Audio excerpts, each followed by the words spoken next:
Okay, so we are looking at section 2.1. This is going to be a little bit more about quadratic functions. We've already talked about these. The new things we're going to be doing is we're going to be graphing them more specifically. We're also going to go into greater detail about the domain and range. And the other thing we're going to be doing is we're going to find the vertex. The vertex, we haven't talked too much about that. If we have a quadratic function, that is going to be a function that can be written in this form. I've underlined this B because this is different.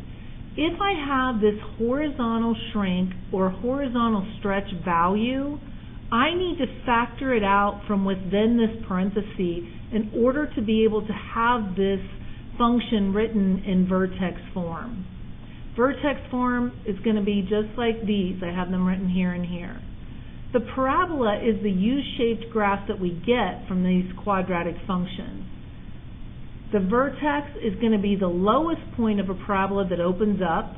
Right there would be the vertex, lowest point. And it's going to be the highest point of this parabola that opens down. This is our vertex form again. If we have the function written in vertex form, as long as a is not 0, if a is 0, this whole part goes away. But as long as a is not 0, then hk is going to be the vertex. Alright, this is all stuff we've talked about. If we replace x with x minus h, that's going to be a shift to the right h. If we replace x with x plus h, that's going to shift left h. If we have a function and we add k, that's going to go up k, subtract k, that's going to take it down k. That's all just review. Alright, so now talking about the vertex. So, if we have this function, this is going to be h and this is going to be k. Looking at our formula, we need to have x minus h, which we do, x minus h. So therefore this vertex is going to be 3, 4. So I plot that, 3, 4. And the new thing here is we are going to be a little bit more exact with this graph. So I know I have the point 3, 4. I want to check a couple more points. I'm going to check 2, 1, and 4, 5. If I plug in 4, 4 minus 1 is 3. That's 4 minus 3 is 1. 1 squared is 1. Plus 4 is 5. If that's 5, this is 5, because parabolas are symmetric. 5 minus 3 is 2. Squared is 4. Plus 4 is 8.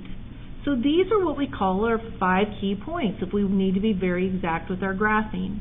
So at 2, I'm going to be up here at 5. Same thing here. And then on the other one, I'm going to be up at 8. So when I go 2 out, I'm going to be at 8. There and there. And so here's a more exact look at that parabola.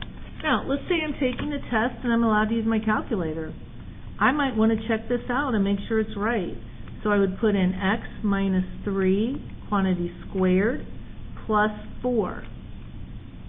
Once I have that in there, I can set up my table so I can check these values.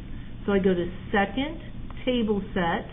I have my table starting at 1 and it's going up by 1. And so now when I look back at this table, I can see these 5 key points. 1, 8, 2, 5, 3, 4, etc. So I know that my graph is correct. The other way I can check my graph is just by looking at the graph. Now, you never just want to go and hit graph. Hit zoom. Whoops, sorry, I hit the wrong button. Hit zoom 6, standard. Standard is going to take you to the regular screen that we need. And so here's our zoom 6. Looks like that. That's what ours looks like. We're good. Alright, let's go on to number 2 now. Number 2 is a little bit different in that we have this coefficient in front of this x. I cannot factor that out and put it in front because that 3 is getting squared. So what I have to do is rewrite it this way. I have the parentheses. Just from in here, I'm going to factor out the 3. 3x divided by 3 is x, plus 6 divided by 3 is 2. Okay, and so that is the correct form because my 3 was getting squared and my 3 is still getting squared. These are equivalent to one another. If I wasn't sure about that, I could look at it on my calculator. If I put in that first one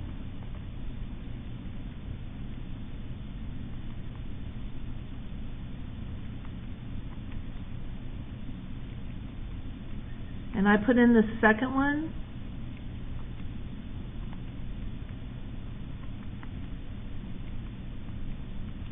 and I go ahead, I can now hit just graph because I've done the Zoom 6, but I'll just remind you Zoom 6 is always good.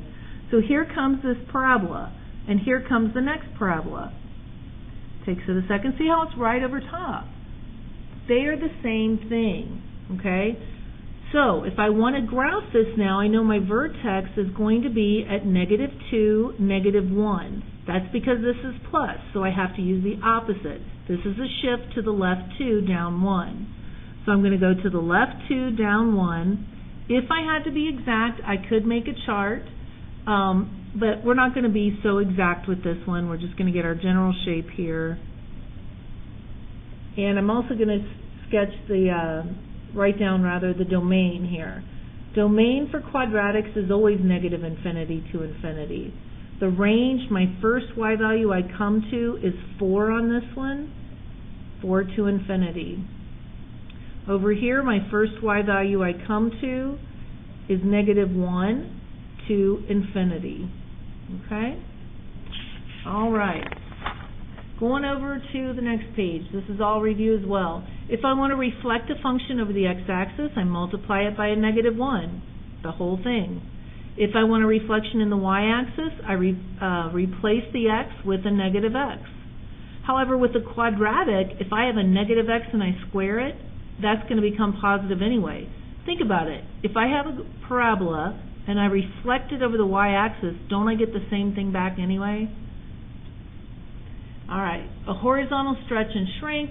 We know that if we replace x with ax, and this is a number greater than 1, then I'm going to have the horizontal shrink. Horizontal shrink. If this number here is between 0 and 1, then I'm going to have the horizontal stretch.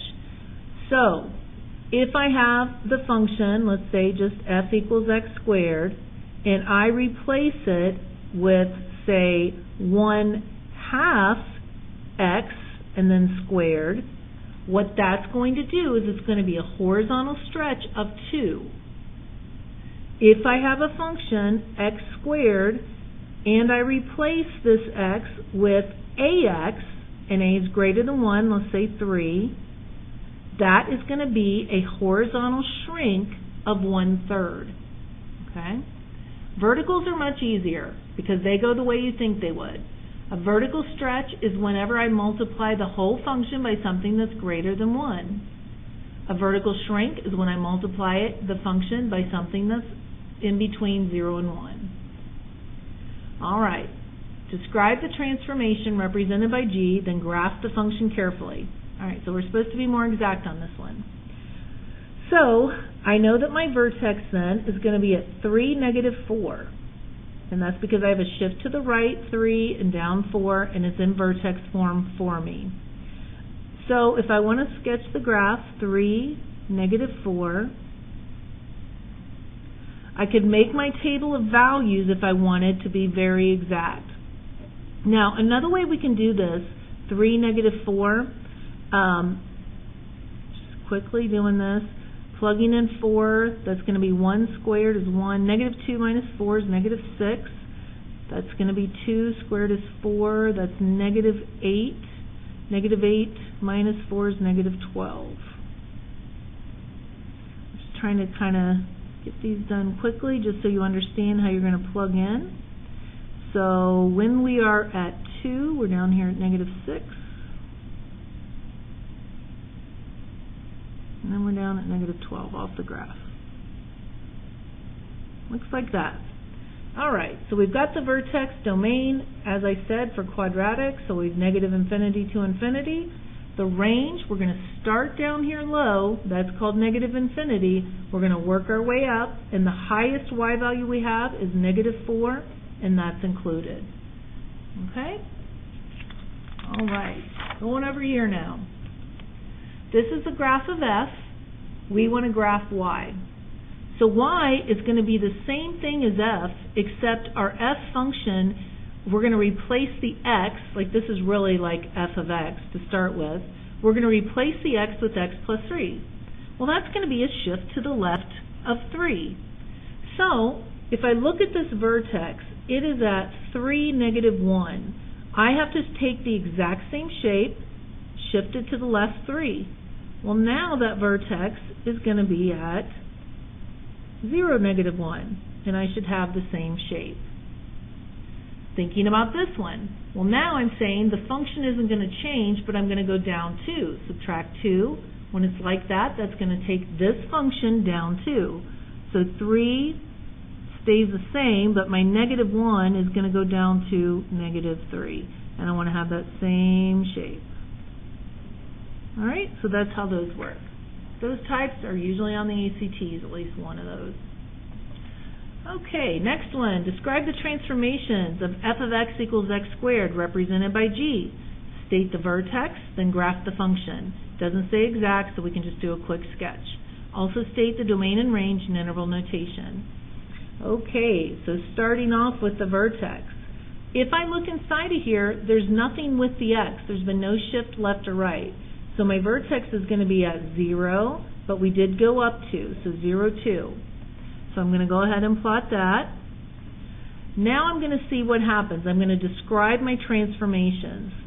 So one thing that happened is, with this negative, we had to have a reflection over the x-axis. Another thing that happened is that our x got replaced with 3x. And so then that means that we had to have a horizontal shrink of 1/3. Then we also have this shift up 2. Now, when I look at this, it looks like these two could have gone in either order, and I'd get the same thing. But I couldn't have done this first and then done that, or else it would not have worked. So order matters here. Here's what I'm saying. Like my first step, if I had done this first, that means I would have had x squared plus 2. Then if I did this next, I would multiply the whole thing by a negative, and then if I do this, I would have taken the x and replaced it with 3x. That is not going to be the same thing as this, because this is a negative and that's a positive. So that's what I'm talking about. You can't do this first. That needs to go last. If I check this, I'm going to take my function, I'm going to do the reflection over the x-axis. That takes us to that. Now I'm going to do the horizontal shrink. My negative stays there. My x gets replaced with 3x. I get that. And then the last thing, all this stays the same, and I add 2. And see how that does work. So that's how I know that this order would be fine. Okay? So our domain here is going to be -infinity to infinity. Doing a quick sketch here, it's going to open down because of this negative. It got reflected, remember? Then it got shifted up 2, and we have that horizontal shrink of 1/3. So I'm going to make this skinnier than normal. And that's a pretty good graph. The range now, -infinity up to 2. Okay? All right, finishing these up. Write a rule for G described by the transformation of the graph of F. Then identify the vertex. Here's our function. So we want to do a vertical stretch by a factor of 3. So my first step is, I'm going to have 3x squared. Reflect in the y-axis.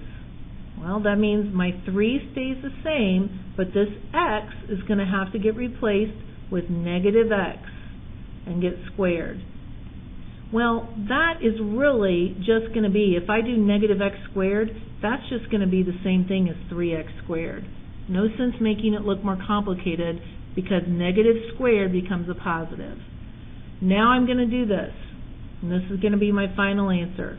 So this is simplified. Wherever I have an x, the 3 is on the outside, the x is like my parenthesis, 4 units left is going to be x plus 4 squared.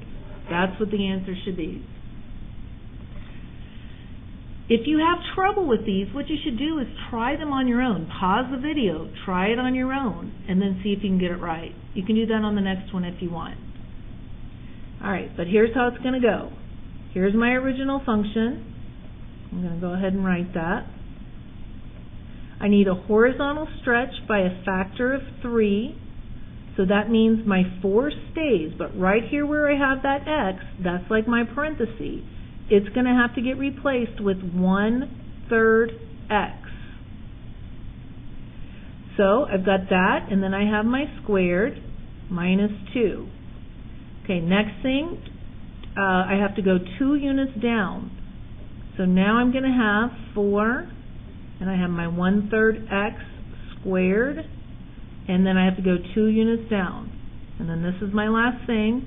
So g is going to equal 4. The 1/3 stays. This x is going to have to get replaced with x minus 1, and then squared and minus 2. And I could write it like this. This would be totally fine. Or if you wanted to be a superstar, I guess, you could write it like this. You could just distribute it through here, okay? And this would also be equivalent to that. But this one might be a little better because I can see the vertex on this one. The vertex of this is 1, -2. Here it's not as easy to quickly see the vertex. So that's why we like this form. Even better, I mean, I said this is just, you know, when we multiply it out, it's just another way to write it. So just showing that you can distribute.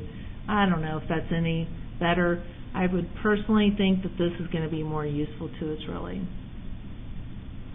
Okay, number 8. Write the equation of a quadratic graph that has a vertex at 2, 3 and contains the point 0, 0. All right, here's how we start this. Here's our basic equation.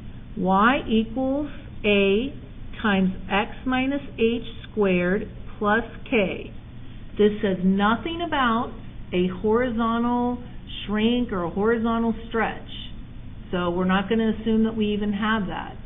But this a value, this might be different based on these points that we're going through. So we're just going to deal with this a. So now I'm going to plug in. I've got a, and then they tell me this vertex. So this is h and this is k. So I'm going to have x minus 2 squared plus 3. Now they tell us even more. They tell us it contains the point 0, 0. So I'm going to put in x, y. This is x, this is y. For y, I'm going to plug in 0. A, I don't know. For x, I'm going to plug in 0. And I'm going to evaluate this. So I'm going to have 0 equals a, and then 0 minus 2 is -2. -2 squared is 4. So I'm going to have 4a, I'm just going to write it like that, that's fine, plus 3. So just making it a little clearer to people. So to solve this, I'm going to have -3 equals 4a, and so a is going to be -3/4. I'm supposed to find the equation. So that means it's going to be y equals -3/4. I'm plugging that in for a. X minus, plugging in 2 for h, squared, plus, and then my k value was 3. Now, if I've done that correct, I should see these points of 2, 3, and 0, 0 when I look at my table. So we're going to check it out. So I'm going to put it in. -3/4. Again, this is just a check. You wouldn't have to do this. I just like to show you how to check things.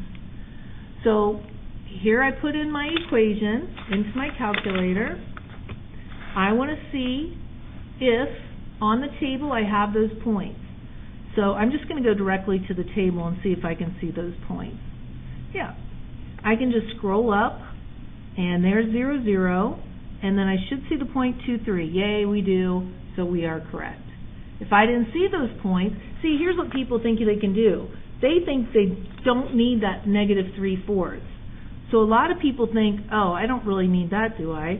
They just put x minus 2 squared plus 3 because they don't bother solving for that a value. Well, look at that table now. If I look at the table, that's not going through 0, 0 and 2, 3.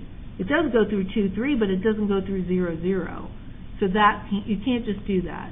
You have to take into account that point, so you have to find that a value. All right, Good job with that, and you'll be doing the assignment 2.1 on your own.